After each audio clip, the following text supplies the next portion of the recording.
everyone, welcome back to my channel.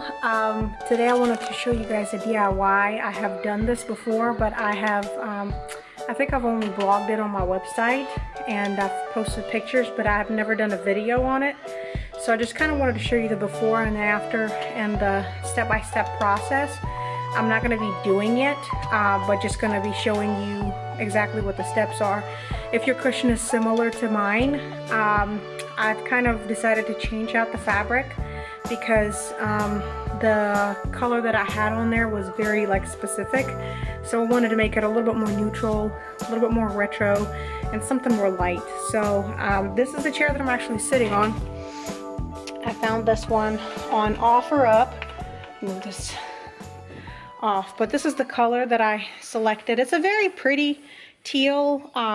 You know, it has these little lines that you can kind of barely see, but it does have like leather around it right here, and then of course outlined here as well. So it kind of required you to do some hand stitching, which took quite a bit of time, but I will show you the one that I've already completed and one that I'm in the process of doing. This is the chair that I did, and I just like it better because it just works much better with the contrast of this carpet, and up close you can actually see the design, and it's a nice thick like canvas material.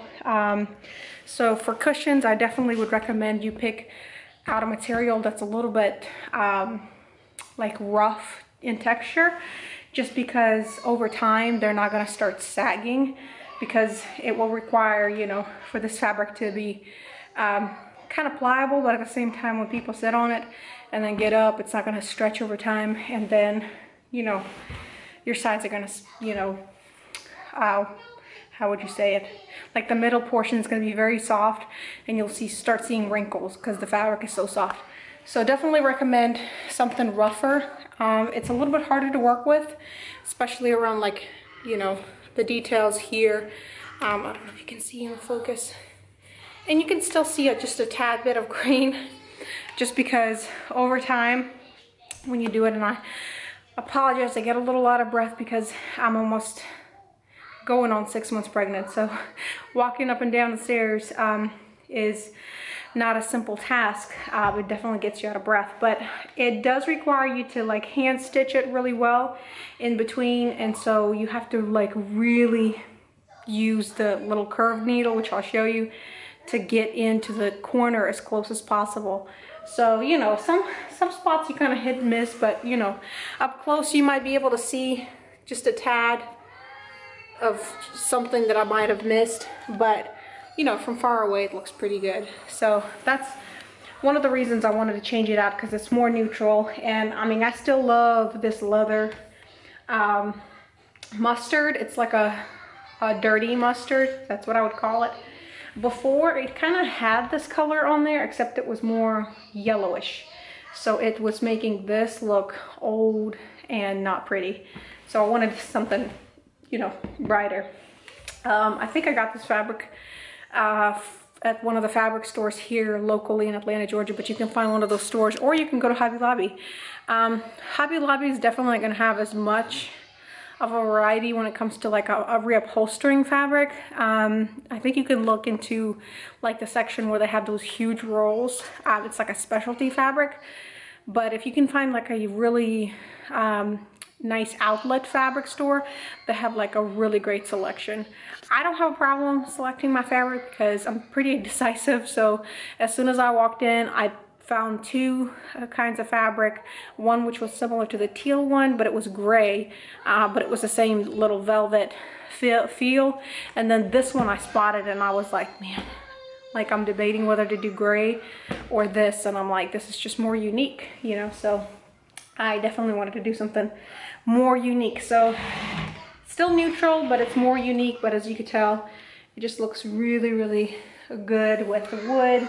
And this is, you know, legit wood. I love mid-century pieces. Like, that's some of my favorite kind of furniture and design. So if you look on like westelm.com, all of their design I pretty much love, because it's like 1950s And if you ever are like on OfferUp or Let Go app, some people sell, you know, their mid-century products, maybe something that they've used before, but it's just really good sturdy furniture. So it's just worth you spending some money to upgrade it without having to change out your furniture, because they just don't make the furniture as good anymore.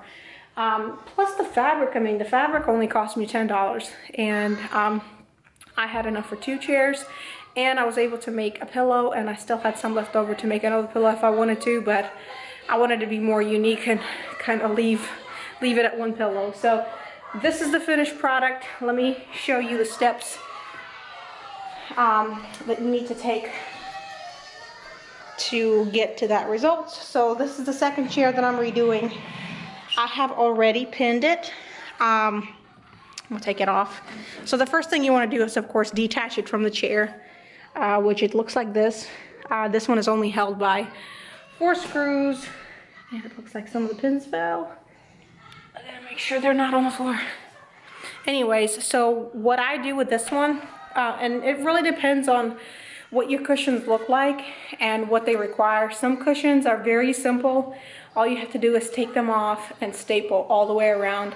You just might need help, you know, making sure that you have another set of hands, like holding the fabric tight and, you know, tighten it properly, but not too much, because you don't want it to look different all the way around. So mine, the way it was, right here, this is the back side, so it required stapling because you can't see this part. The frame actually covers all of this right here. So that's exactly how their cushion fabric was. So I followed the same kind of route. I aligned, of course, I laid out my fabric on top. And if it's a design, you want to make sure that it looks the same on both sides. You know, because even with the lines, I kind of wanted to make sure that one was in the middle and then these sides were the same. You know, but if you're not particular like that, you definitely don't have to do that. But, you know, might as well make it look professional instead of, you know, kind of homemade and unkempt.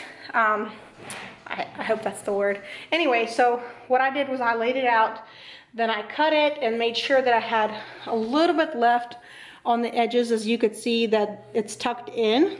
And I laid it as close as I could to the edge, and then I used these little pins to hold them.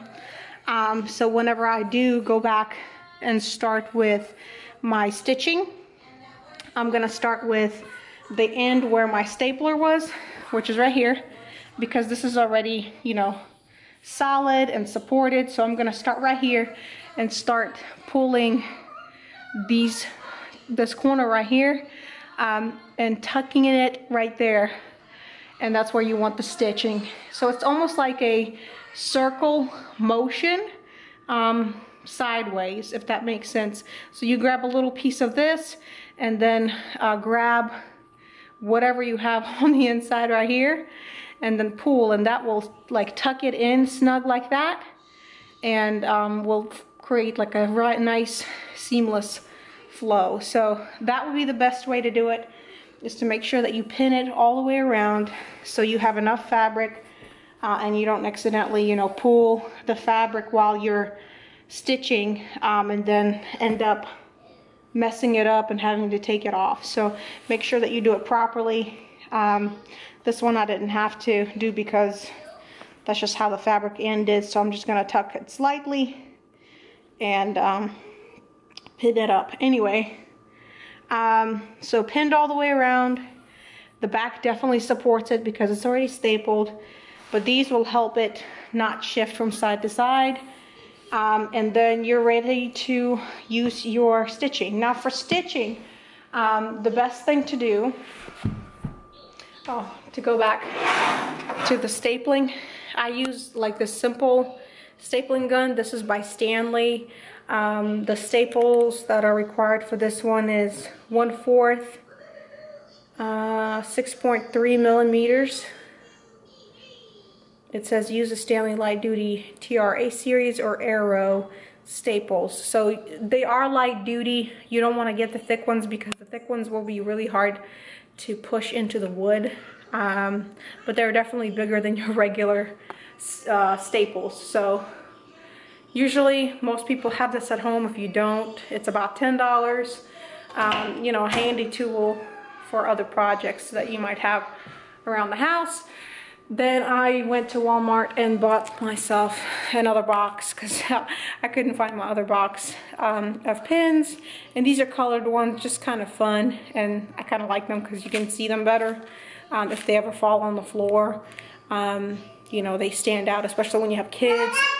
You make sure that you pick all of them up. And then also from Walmart, I think these were $2. And one of them fell, but this is what they look like. It's 4 straight ones, and 2 of them are like really large. One is like medium and one is like small that you can use for smaller things. But the one that I've been using is right here. It fell. This is a little bit thicker, but it's curved, so these are perfect for upholstery. But there's also a smaller kind. So after I get tired of using this one because it's harder to pull this one through, you can also use the smaller one. Of course, with the smaller one, it's also challenging because it's small. So you have to have a harder grip on it. So over time, your fingers do, you know, get tired and they start hurting. That one cushion took me about, I would say, good 3 hours. And of course, you know, I took breaks because my fingers hurt, and then also with me taking care of my baby. And I did a lot of it during the time when I laid her down for the night, and me and Ryan were downstairs just watching a show or something, and I was just sitting there and stitching it. So it's kind of a good time to do it, so your kids are not bothering you, or accidentally these pins don't come out and fall on the floor and they digest it or they hurt themselves. So that's pretty much it. That's how you would change out the cushions. And then I'm going to go downstairs and show you how I did my pillow, which was very easy because of the way this is this fabric is. It's very easy to, you know, go by these lines. So whatever fabric I had left, I cut it, and then I folded it in two, and of course backside turned, and then used the same thread to stitch all the way around, and left about 6 inches open so that I could put some stuffing in there, and then sealed it with the rest. And so it turned out to be a really nice sturdy pillow, which, you know, if you shop for decor pillows, you know they cost a good bit, from anywhere from like $24 to $40, like good canvas sturdy ones. So I did make a pillow for our couch with the rest of the fabric, so there's definitely no waste. Oh, and another thing I have to tell you is make sure that you use a Reupholstery thread. It is different because the regular thread is thinner. The Reupholstery thread is thicker, and you can get that at Walmart. That's where I got all of it. I got the pins, the needles, all in that aisle, and then it will say Reupholstery or upholstery thread, and it usually is like at the bottom of all the threads that are for sale, and it is thicker, and it's only about $2 a big roll, and it will last you a long time for sure. I think the last time that I did these chairs, I bought that roll, and I think I have it somewhere still, but I couldn't find it, so I just went ahead and picked one up. I probably used maybe 1/8 of this thread that's actually on the roll, so it will last you a long time. So anyway, so this is ready for me to do maybe tonight. I'll start it. I kind of wanted to give myself a break with the fingers because I did one cushion yesterday, and then I did the pillow, so I wanted to give myself a break. So here you go, guys, against, you know, this pillow. I kind of really love the stitching on this one, and this one I think I picked up from Target. It was on sale. It has like a little blue, a little bit of teal and green. So this is the same fabric that I used for the cushions, and I made a pillow. So if you flip it inside out and you do the stitching, it's really easy to follow it. You can't see the seam And then this corner, you can kind of see it, but it's black and white here, so I kind of try to go with the little black lines. But when it's on here, you can't really see it. Mila, hold on, honey. Oh my goodness. Okay, anyway, so as you can see, this one does not have a seam at the top because I just basically folded the fabric over, and all I had to, you know, sew was this side, and then this side, and then I left about 6 inches for the stuffing. And you can, you know, buy the stuffing at any store, or, you know, if you're just redoing a cushion like these, not a cushion, pillow, like these are old. You can't really tell on the camera, but they are old. They're kind of, they just don't last. So I would rather probably buy more like these pillows because they do last. And these, you know, with the softer cotton, they don't last. So you can just kind of, you know, open this up and use the stuffing from these pillows to make yourself a new one. I mean, saved yourself quite a bit of money, and I think this one probably took me about an hour. But if you have a sewing machine, I mean, it should take you about 5 minutes. You know, the stitching wouldn't take nothing. Yeah, but that's it. So that's it. I mean, I hope you guys enjoyed this DIY. I know it's a little bit harder to hear whenever you have cartoons in the background or a little baby crying. But if you guys have any questions, be sure to comment below, and I will definitely let you know what I did if I had the same problem. And hopefully you can do a similar project. And if you are, you know, please let me know below. I'd love to help you out with any tips that I have just from my experience with them. But as always, create culture and be you, and I will see you guys next time. I will see you next time in my next video. Say bye-bye. Say bye-bye. Wave bye-bye. Bye-bye. Say bye-bye.